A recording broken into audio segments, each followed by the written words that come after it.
trash, you know, a mixture of urine. A lot of people have some pretty good ideas. Hi, everybody. All right, I'm at the Ben Shapiro. And that's Joe Rykoff. She's like, okay.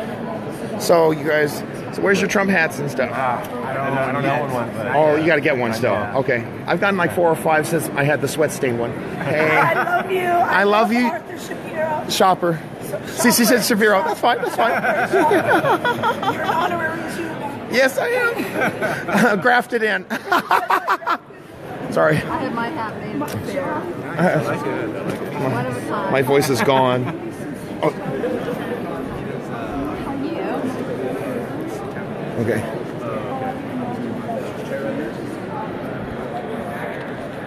Just a quick sneak peek. Okay. Yes. Love. Have we figured out what kafeve means yet? It's whatever my president wants it to mean. Okay. More jobs, build the wall, everything. Sounds good to me. Arthur, did you ever meet my daughter? Now I have. What's your name? I'm Julia. Nice to meet you, Julia. All right. You look great. I want to take your picture. You do? Okay, great. Okay. You know, you're still on my Facebook page, but a virus came on my Facebook 2 weeks ago, and I can't even get on my Facebook. Oh, no. Wait, I have a picture of you and Elsa. It's Russia's fault. Yeah, of course. It's all Russia's fault, people. Total Russia. Okay, back up a little bit. Okay. It's Russia's fault that Hillary sucks.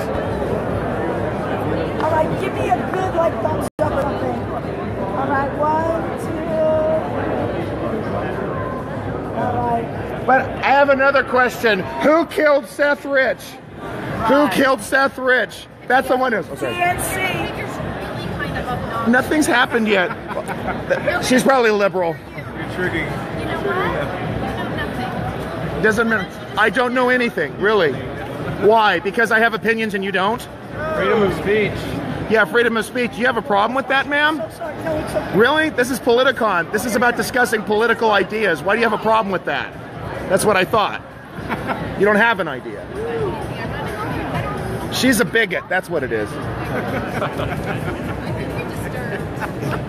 Yeah, I'm disturbed by you. Oh, brother. God bless our president. I mean, he's brought it out of all of us, right? She's just bitter because Hillary cheated and still lost. Okay, here we go. So here we are. We're at the Ben Shapiro Town Hall. A couple other friends. What's up? What up? Hey, how you doing? And your name over there? Andrew and Tyler. Awesome. And you're in the Long Beach area or what? From San Dimas, California. San Dimas. All right. Bill and Ted. That's it. And who is Joan of Arc? Joan of Arc. Shit, I haven't seen the movie in a long time. Noah's wife. There we go. Oh, brother. Everybody's going after me today. Okay, here we go. San Dimas. Okay. This is great. Okay. So, I don't know, Shy, if you're watching, but I took a hint. I got out of that ridiculous from Russia with Trump. I can't believe they're so delusional. They're still in bondage to that. And so when we find out that Ben Shapiro is allowing us to come in and see it, then I showed up. So this is good.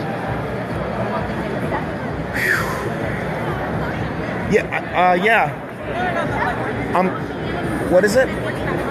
My email, Facebook is arthurchristopher.shop. I'll give you my card. You got more cards made up?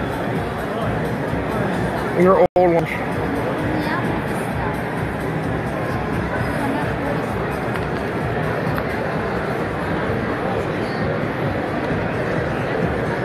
Nice to meet you. Okay.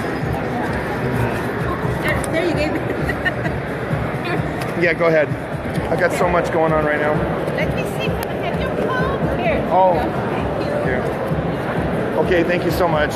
These are older cards, but it's all accurate for the most part. Oh, thank you. Okay. I'm in Torrance, California. Anybody in the South Bay? You're Torrance too? Nice to meet you. Where do you live? I just moved. You just moved there? Awesome. I live in the West End, on the west side. What about you? Oh, you don't have to say. Yeah, okay. Oh, but you're going to move in. No, we moved in a few days ago. Awesome. Torrance, the balanced city. It's nice. Bob Dornan used to represent Torrance. Okay. Yeah. I just asked me who I represent. I was like, we literally moved a few days ago. Are you, where do you know where you're living in the city? Hovida and is there a street named Anza? It's like there's a big mall. Anza? Anza. Okay, Sepulveda. No, it's not that close to Anza. There's a big mall where near Anza. Oh yeah, the Delamo Mall, Fashion Center. So you live near there? Yeah. Okay, you got Maxine Waters. No shit, did I really move into Maxine The crazy Waters? black lady. Holy shit, really? Yeah. This is awesome. I know. control like crazy. And now you can vote for Omar Navarro. Awesome! Yeah. So everybody, Omar Navarro raised more money than Maxine Waters did in his bid for her seat. That is too funny. When is that happening? The election? Yeah. Well, I mean, it's next November. It's for 2018. So Oh, it's for 2018. yeah. So you're on. This is great. What's your name? When we vote again 2018. Okay. Yeah, November. That's for Anne-Marie. Marie Arthur. Anne-Marie. Anne-Marie. Nice to meet you. Nice to meet you. I made it. I know. It's like I was going to be stuck there listening to Dana Rohrabacher trying to defend himself against Lion Ted, and Malcolm Nance is just selling books. Russia had nothing to do with it, folks. Hillary sucked. That's all there is to it. Oh, sorry. I got to remember that. I know. It's get over it. I had a lot of fun. I was at the Democrats. Where do we go from here? That was a lot of fun. Oh, yeah? They're so delusional. They're still holding on to the idea of just keep pushing the intersectionality and let's just keep doubling down on transgenderism. That'll solve all our problems. Even while Middle America is starving to death, and we all hate her because she's a liar. The whole party's corrupt. And you know who actually admitted that? Cenk Uygur said the Democratic Party is corrupt. Really? He said that. Oh. And the answer has to be, you need to start over, burn it down. Yeah. I mean, it's inherently corrupt. On your way. Yeah. So this is cool. Good to see On you. his way. He should be here any minute. Harim's coming? Yeah. Okay.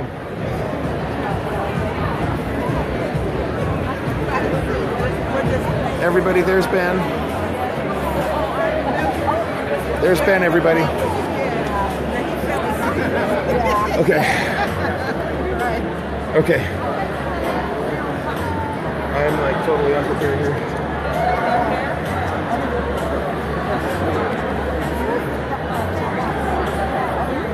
Look at that. This is really good though, because the conservatives are getting the major draw, not the liberals. That's pretty big. They don't. These are two liberal ladies, and Okay. they're here. They're willing to be open that's and good. to listen to what Ben says. Well, good. I hope you're willing to find common ground. Let's put it that way. It's all politics. Well, of course it is. You know, it's a matter of addition of power. No need to get upset over your views and my views. I absolutely agree with you. Right to your opinion, I have the right to I will never kill somebody for disagreeing with me, but I know some cultures will. Yeah. That's where we're having a problem.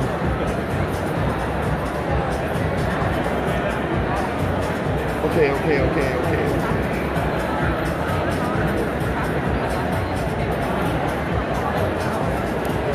All right, we're waiting, everybody. So they're starting a little late. What is it? I know, I did. And some of them are these establishment Republicans. Oh, those are the worst. They really hate me. They're so used to the status quo. And Anna Navarro, you know that lady up there? She voted for Hillary Clinton. What is She voted for Hillary. Is she in politics? She's on CNN. So she's just a. She's a commentator. She's totally fake news. Are you talking about the black lady? No. She was the white woman in the To Russia with Love conference. I wasn't there. I saw the one with the Tommy Lauren and the other girl. Oh yeah. No, that was. I didn't go to that one. That was Simon something. Simone. That was Simone. He missed that one. Yeah, I didn't go to that one. I had too much to.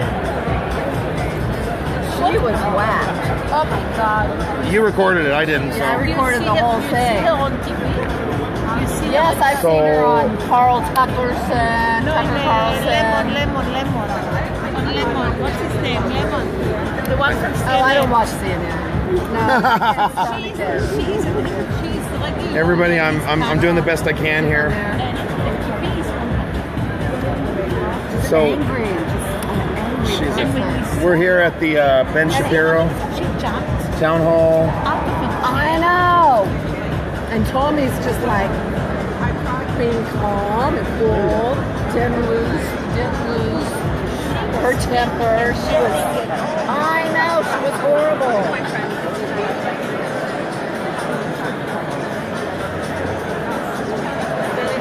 Hey, Mark. Hey, Mark Mendoza. You found me. Good. So your blog, if I want to follow your blog, what do you know? Hey, Shop, you have my card. It's on my card. Okay. And I have a different.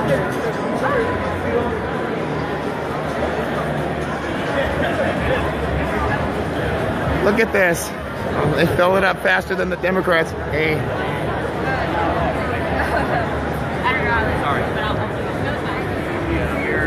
Here we go. Hey, hey, what's going on? Arthur Shapiro. I don't know if that guy is still selling postcards with Trump as a picture of Hitler. You should have seen Reverend Jesse Lee taking down Lion Ted like a boss. It was beautiful. Really? He actually fights. Hey. Okay. The reporter. I'm good. Are you doing something for USC? I'm sorry? Are you doing something for USC? Doing my own today. Okay. But, how is it going at the city council? You know, I'm very city council. Oh, things are good. We're working on bankrupting them if they don't renounce the sanctuary city policy. Joseph Turner's leading that. Do you know Sherry Bebbich Jeffy? Sure. Is she one of your professors? She's at NBC and USA. Yeah. And now she's in. Well, I talked to her, and she went on a curse-laden rant against me, and her husband said called me a fucker, and I've got it on Facebook Live. She actually laughed at me when I said voter fraud might be an issue. She grabbed my arm. She got very hostile. Let me say quickly, I sent Donald Trump a letter asking for an on-camera interview with him, and he sent me back about a month ago, no. Okay. So what should I do? For the Trump support? You should put it in a frame. I tell him I know Arthur. Yes, you should. And put the letter in a frame and be glad he talked to you. Right. There you go. Remind me of your name again? Eitan. What is it? Eitan. Eitan, yeah, I remember. Good to see you. Okay.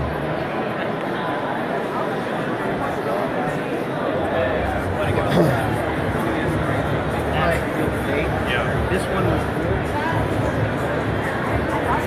Okay, are there any like non-Trumpers here? Oh, like the jacket. Nice. Okay. Hey, how are you? That was great yesterday. Oh, you mean like? Oh, okay. I know it was totally biased. Okay, I gotta get out of here. I wanted to talk to you, man. I'll talk to you later. Okay?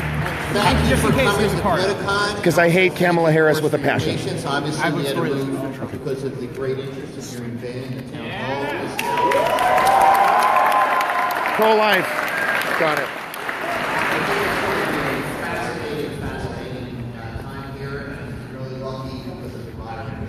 Puppies. Down in front. He's extraordinarily funny. He's an Emmy Award-winning writer, which I am not. He is a stand-up, and he's incredibly articulate, very smart. Help lead this. Please welcome Adam Jensen. All right, thank you guys. Who's excited to see Ben Shapiro here today?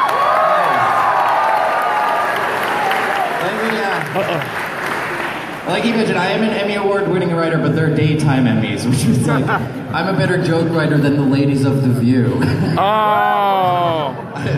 I'm currently a writer for the Ellen DeGeneres show. Oh. I'll keep writing for Ellen until they find out I opened for Ben Shapiro.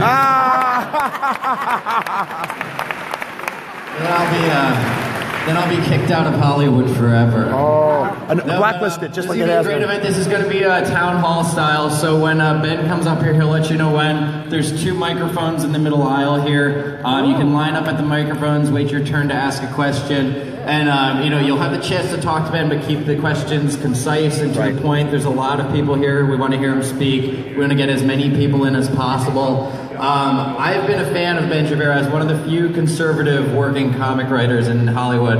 I've loved Ben Shapiro ever since There you go. She's in the wrong place. There are not many of us, but we're out there. Well, she's not so tolerant, I've been a is fan of Ben she? Shapiro ever since I first started reading his articles on Breitbart several years ago. He has some great books out there, Porn Generation, Bullies. You should check out his books. Really, really important cultural books you should check out. I honestly don't think there's very few people who articulate conservative values from a more intelligent and rational and well-informed position than Ben Shapiro. Yeah! I'm such a big fan of his, I'm almost ready to click on the part of the podcast that you have to pay more to listen to.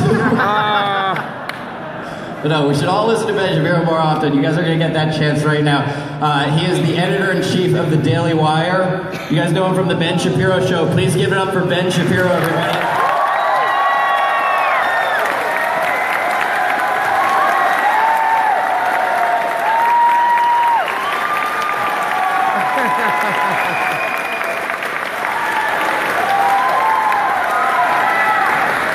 Alrighty, so welcome to my living room. I'll be right back.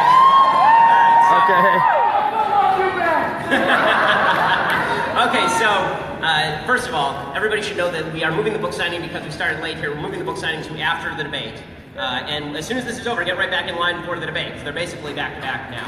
So just be aware of that. And I have no opening statement, so I'm happy to take as many questions as you want to get. Wow, so charge in line. That's pretty. there it is, right there. That's actually pretty refreshing. Look at them line up, folks. I do have one rule, which is my usual, which is that if you disagree with me, if you are on the left particularly, raise your hand and you get to go to the front. No cheating. We're doing the honor rule here, so. Oh my God. Someone's being murdered in the other room. Okay, so. Go ahead. No, it's not working. There must be some magic words.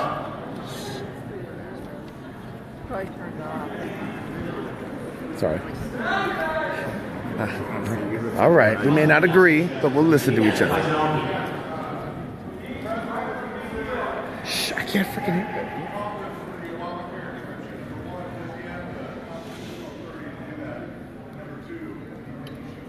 So I do think that the president, if he has the authority, should prevent the Congress from getting out of Obamacare. They should have to live with the regime that they've created for everybody else.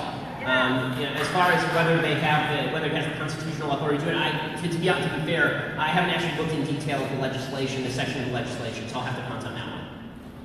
Oh, hi Ben, I'm a fan. I went through softball. He said at the college campus event, quote, something I hate the most from the right is this constant refrain, yeah, socialism is a great idea, but it worked. It's not true, it's really more than a crappy idea. My question refers to an example. In the early days of the Mormon Church, they practiced what was known as the law of consecration, where church members consented that material goods be distributed. Like most social experiments failed because of individual weakness. In theory, is this more than corrupt? So here's my view of economic systems as a general matter. There's a difference in how you handle your family and how you handle the broad economy. So in my own family, we are socialists, meaning that my wife and I share a bank account, right? It means that children can rely on me to take care of them. That's a socialist system in the sense that we all pool our common resources and then, from each according to his ability to each according to his need. That's my family. It doesn't work when you're talking about a broad range of people with vast difference in priorities. And what you see very often in religion, and this is true with regard to, for example, the Old Testament talks about why it doesn't like interest payments. Okay, that's in the context specifically of basically a familial Jewish tribe. If you look at the New Testament, when it talks about how all of these disciples shared everything they had in common, it's specifically talking about a group of people who are treating each other as family. It doesn't extend out to the entire society. Every time it's tried as an entire society, it ends up destroying the society. Because you can't get everyone to consent to a common set of goals that require me to do more work on your behalf. I don't love you enough for me to give you my stuff. You don't love me enough to give you your stuff. Nor should we have to.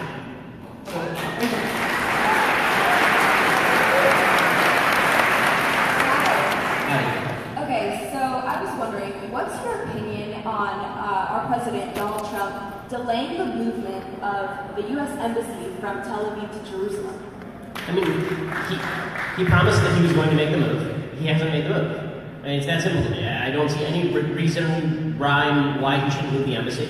I know there was a theory that was going around that maybe Prime Minister Netanyahu didn't want him to move the embassy. I've seen no evidence to that effect. In fact, I've been told by people in the know that Prime Minister Netanyahu said precisely the opposite, that he would very much prefer if President Trump would move the embassy. The Congress has, for more than a decade, been pushing the executive branch to move the embassy. There's really no excuse for it. And I understand that he says it's a delay and eventually he'll do it, but it seems to me the timing should not be material, especially given what's happening right now.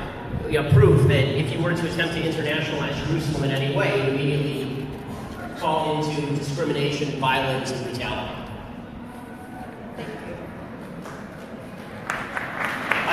I'm doing research currently on whether or not flat tax is better or marginal tax rate for income taxes.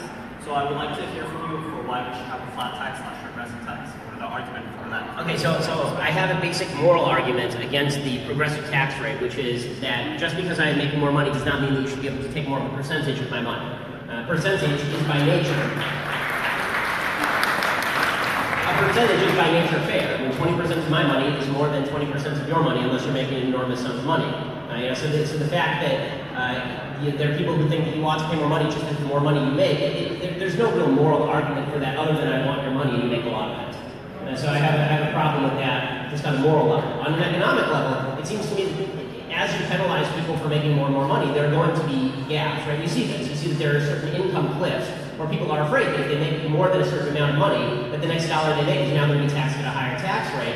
And so why would you bother hiring 20 new employees to get you past that mark if you're then going to have to pay a higher tax rate? It's not a steep cliff depending on how large the marginal tax rate increase is. But if you have what you used to have in the United States, the 91% tax rate, lots of people want to talk to you. $5 million a year. Once you get up to that point, what's the point of making another dollar? You may as well just save your breath, not hire an employee, and keep your money.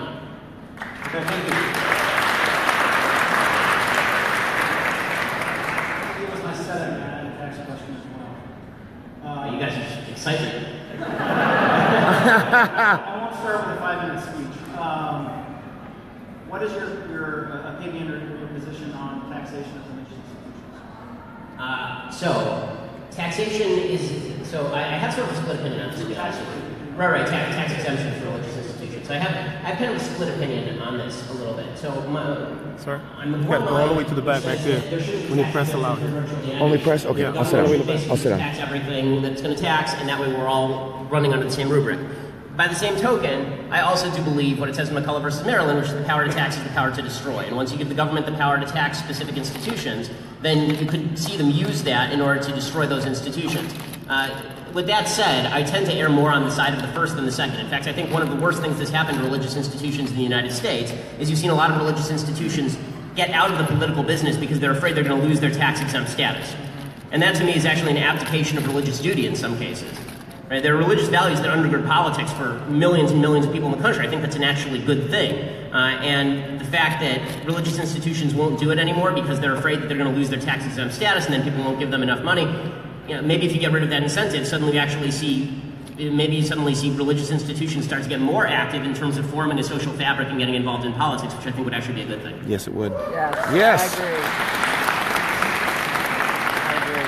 Hey, Ben. I was just in the previous panel listening to the infighting among Republicans, and it was quite frankly depressing. And coming here is actually inspiring, seeing how many people came for you.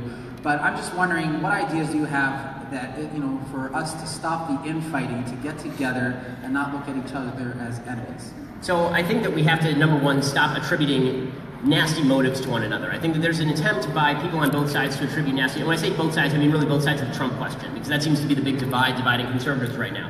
On the one hand, you'll have people who are like me, who didn't vote for other candidates, and some people who are like that will say that Trump voters, they have bad intent, and that they were just, they bought into everything that was bad about the man, and they sort of malign Trump voters as though they did something deeply wrong. I never said that. I don't believe that. I think most Trump voters voted for Trump, not because they loved all the bad things about Trump, but because they thought that Hillary Clinton was the worst candidate in the history of the Republic.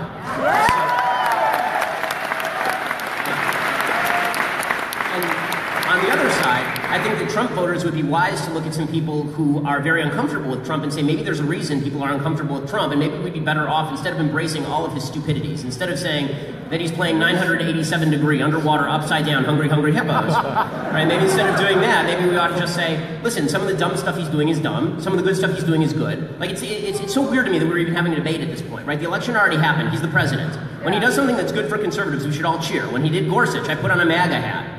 Okay, and when he does something stupid, like he attacks his own attorney general on Twitter for a week and a half, and then activates Anthony Scaramucci,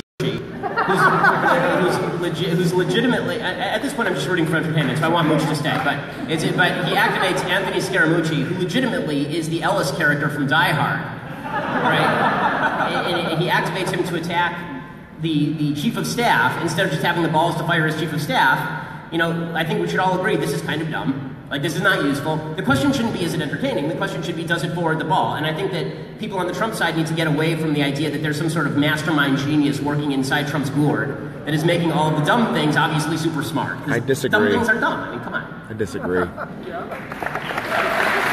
Why is it dumb, though? All right, so bear with me, Shapiro. I had this all written on my phone. My phone died on the way here, and I left my charger in the car, which takes maybe 5 minutes to take off. So tragedy strikes. Not running through the metal detector again. So I don't really stand with either party. I was raised Republican, but I side with you on a lot of things. I'm called an anarchist centrist.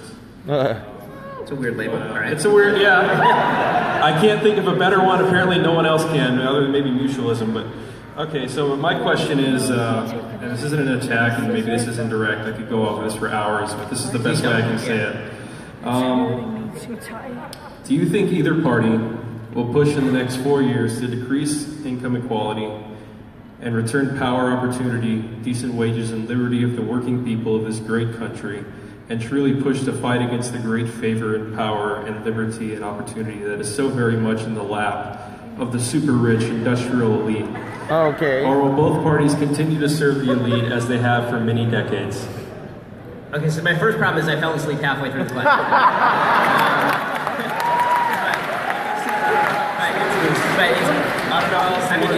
I spent 20 minutes trying to figure this out with my buddy, and he's like, I don't know. It took you 20 minutes to say it, too.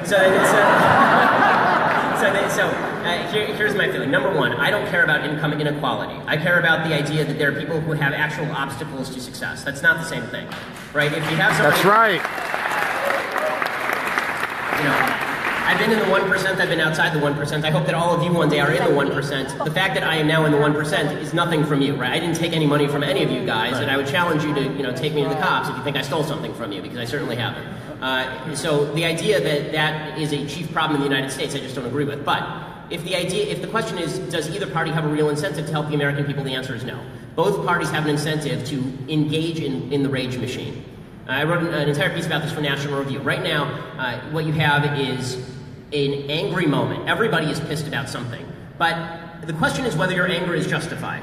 Right? If you're a good person and you're married and you're getting angry about something and you want to have a good marriage, the first thing you should ask is not what did my spouse do to me. The first thing you should ask is it justified that I'm angry? Like, am I really doing the right thing here? And in politics, the same thing is true. Political parties don't have an incentive to do that. So say, for example, you're living in a dying Midwestern town where all of the jobs have moved overseas because of competition, or because of technology, you're no longer going to get that job at the factory. Like, it's just gone. It's not coming back. So you can be pissed at something, right? So the Democrats say what you should be pissed at, you should be pissed at all the people on Wall Street who obviously screwed you, and that's why you don't have a job in this industry where a machine's doing your job. And on the right, you have a bunch of people who will say, well, it's China, right? Or it's Mexico. and let's be real about this. The fact is that a lot of those jobs are gone because technology moves forward. I mean, you don't have the same economy that my parents had, where my mom worked at a company for 20 years. And since I got out of law school, I've probably worked 5 or 6 jobs, and that's not unusual. People are moving more and more often now. But no one's going to say that. Because if you say to somebody, your anger is not justified, the best thing that you can do right now is recognize that no one cares enough about you to get in your way.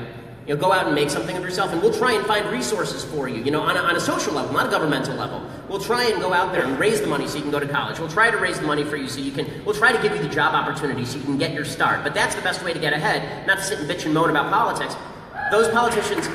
Unfortunately, those politicians lose. That's what they do. Right? I'm not in the business of getting votes. And so I can say all these things. But if you're a politician and you say to your own constituency, you're pissed, but your reason for being pissed is really bad, how about get your shit together? Right then? If I can add one more thing, what is the solution if half the labor jobs are maybe gone to robots in the next 20 years? Well, I mean, so I think that if we reach the point where we have the replicator from Star Trek and all goods are, plentiful across the board, and there is no more poverty essentially because the cost of things becomes zero, then you can start talking about a universal basic income. But until then, scarcity is what drives the economy. There has not been a magic shift in jobs. We still have, as close to full employment as you can have if you trust the U6 unemployment statistics. And so the idea that we're on the verge of, half the country being unemployed and everybody's going to be wandering the streets selling Oxy, It's happening. It's happening in some places in the United States, but the idea is that there have always been these labor shifts. Right. Well, I'm not implying that's going to happen soon. No, I understand, and I understand there are a lot of people asking that question that are not just you. Right. But I think that we should probably focus on the problems that are now and 5 years and 10 years in front of us, as opposed to the future when technology becomes so grand that I don't even have a job. There's somebody up here, speaking in computer language to you. Thank you. I appreciate it. Thank you for your time, sir. Howdy. I don't know where all the leftists are. They didn't come to the front, but I used to be a leftist. You converted me about a year ago. All right.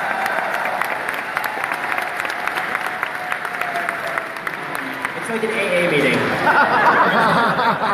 I didn't have a speech prepared. But I'm also a gay Jewish Republican from New York, of all places. That's weird. Both single-handedly, you and my dad helped, convince me with really just intellectual honesty to consider the other side. So I hope you keep doing that. That's thank you for actually considering. You're the one who has to do work.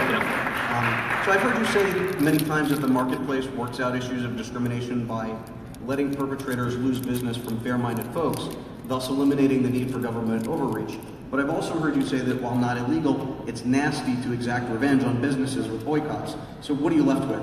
Yeah, so this is actually a really good question. So I think that the question is, does it impact the operation of the business? Meaning that, so for example, Brendan Eich at Mozilla Firefox is somebody who gave money to the anti-gay marriage effort in California and who's basically thrown out of his job by the higher-ups there. And I thought that was nasty because that actually creates a climate where political viewpoints that you disagree with are a way of throwing you out of your job. If, however, you have a situation where people are, the actual function of their job is being impacted. So Brendan Eich's job was not impacted by his actual viewpoint. Then I don't think that a boycott, if it impacts the function of your job, then a boycott might be appropriate if you disagree with the behavior. Right? If it doesn't actually impact the working of your job, I don't think a boycott is appropriate. Exactly. So Brandon Eich, another example that's controversial here in LA, like if you can't show me any evidence that Donald Sterling was banning black people from his games, I think that boycotting the Clippers because of Donald Sterling is really weird. Like Donald Sterling is a piece of crap, for sure. But if it didn't impact how he was actually running his organization, there might have been impact on that, by the way. But if there wasn't, then it's weird to boycott him. So my general rule on this is that a boycott is appropriate if you feel that the business is being run in such a way as to be discriminatory. But a boycott is not appropriate based on the viewpoint of the person who owns the business if it is not enacted in the actual practice of the business. Okay, perfect. That's actually very precise. Excellent. Discrimination I'm going to give it a shot. Class. Listen, it's a free country, so, my moral view may not be your moral view. Like, things I may boycott may not be things that you boycott. I don't think so. I don't believe in general protected class stuff. Generally, tends to me to apply to governmental action, not to private citizens. Right? Like, for example, the Civil Rights Act talks specifically about. Folks, I gotta take off for a sec. I'll be back in a couple minutes, okay?